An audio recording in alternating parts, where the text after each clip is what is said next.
नमस्कार। ज्योतिषीय श्रृंखला की इस कड़ी में आपका हार्दिक स्वागत है। कुंडली में ग्रहों, राशियों और भावों के संयोग से बनने वाले विविध राजयोगों के अध्ययन के क्रम में अब हम नल योग और नंदा योग, इन दो योगों का अध्ययन करते हैं। नल योग की व्याख्या दो प्रकार से की गई है। कुंडली में ग्रहों की स्थिति यदि दो प्रकार से हो तो नल योग होता है।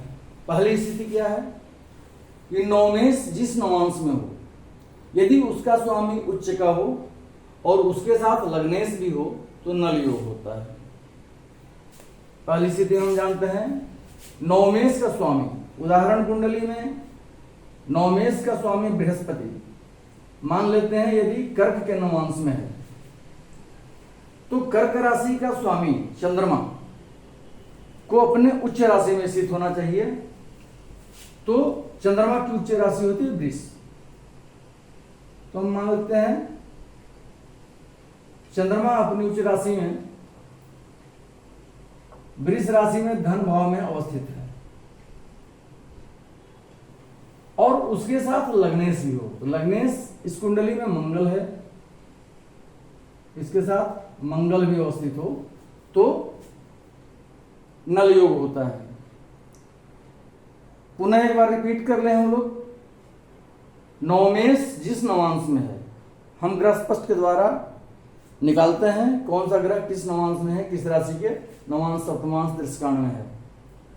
तो मान लेते हैं कि बृहस्पति नवमेश जो है वो कर्क राशि के नवमांश में है और कर्क राशि का स्वामी चंद्रमा अपनी उच्च राशि में वृष राशि में होकर धन भाव में बैठा हुआ है और उसके साथ लग्नेश मंगल भी अवस्थित है तो नल योग का निर्माण होता है। पहली स्थिति। दूसरी स्थिति है कि जिस जातक की जन्म कुंडली में जन्मकालिक सातों ग्रह द्विस्वभाव राशिगत हों तो नल योग का निर्माण होता है। द्विस्वभाव राशियां कौन कौन सी हैं हम ये पहले जान चुके हैं, चर, स्थिर और द्विस्वभाव राशियों के बारे में। तो चार द्विस्वभाव राशियां होती हैं मिथुन, कन्या, धनु और मीन, ये द्विस्वभाव राशियां हैं। यदि सभी जन्मकालिक सातों ग्रह इन्हीं चार द्विस्वभाव राशियों में अवस्थित हों तो नल योग होता है। मान लीजिए यहां पे सूर्य हो गया, बुध हो गया, शुक्र हो गया, तीन यहां पे बैठ गए। एक यहां पे मान लेते हैं शनि है, यहां पे मान लेते हैं बृहस्पति है और चंद्रमा है।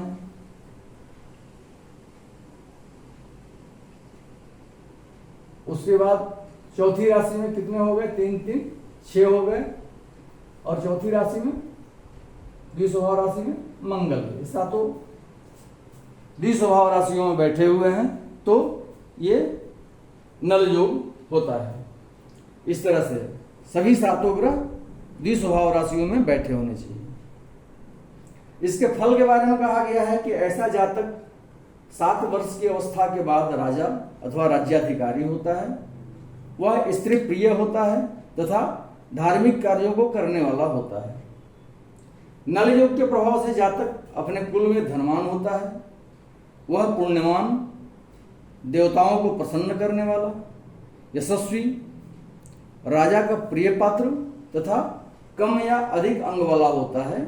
ऐसे जातक या तो हीनांग होता है या अधिक अंग वाला होता है। ऐसा व्यक्ति राजनीतिक दाव पेच में अत्यंत कुशल होता है जिसके कारण उसको चुनाव आदि में सफलता मिलती है, चाहे जिस कैटेगरी का हो, चुनाव लड़ रहा हो। अगला है नंदा योग। नंदा योग के बारे में कहा गया है कि कुंडली में 2 राशियों में 2-2 ग्रह बैठे हैं और 3 राशियों में 1-1 ग्रह बैठे हैं। योगों का निर्माण 7 ग्रहों के द्वारा ही होता है, जैसा कि हम पहले भी बता चुके हैं या जान चुके हैं हम लोग। राहु केतु का योगों के निर्माण में, खासकर शुभ योगों के निर्माण में कोई योगदान नहीं होता है। तो सातों ग्रह यदि 2 राशियों में 2 ग्रह बैठे हों और 3 राशियों में 1 ग्रह अलग अलग बैठे हों तो ये नंदा योग का निर्माण होता है। इसके लिए कंडीशन क्या है कि यह योग तभी बनता है जब सभी ग्रह चतुर्थ से लेकर दशम भाव तक इन भाव में बैठे हों अथवा दशम से लेकर चतुर्थ भाव तक बैठे हों, तभी इस योग का निर्माण होता है। मान लेते हैं हम लोग की पहली स्थिति है कि सूर्य के साथ सूर्य हो गया, बुध हो गया, यहाँ पे शुक्र हो गए, यहाँ पे मान लेते हैं मंगल और चंद्रमा हो गए, यहाँ पे बृहस्पति हो गए और यहाँ पे मान लेते हैं शनि हो गए, यहाँ हो गए, यहाँ हो गए, जहां भी हो इसी जगह पर बैठना है। 2 राशियों में 2 ग्रह बैठे और 3 राशियों में 1 ग्रह बैठे तो नंदा योग का निर्माण होता है। यही स्थिति अगर यहां से यहां तक में बैठते हैं ग्रह तो भी नंदा योग का निर्माण होगा। 2 ही स्थिति में हो सकता है, या तो इस पोजीशन में होगा चतुर्थ से लेकर के दशम भाव तक ग्रह बैठे हों या दशम से लेकर के चतुर्थ भाव तक बैठे हों। 2 राशियों में 2 ग्रह और 3 राशियों में 1 ग्रह तो नंदा योग का निर्माण होता है।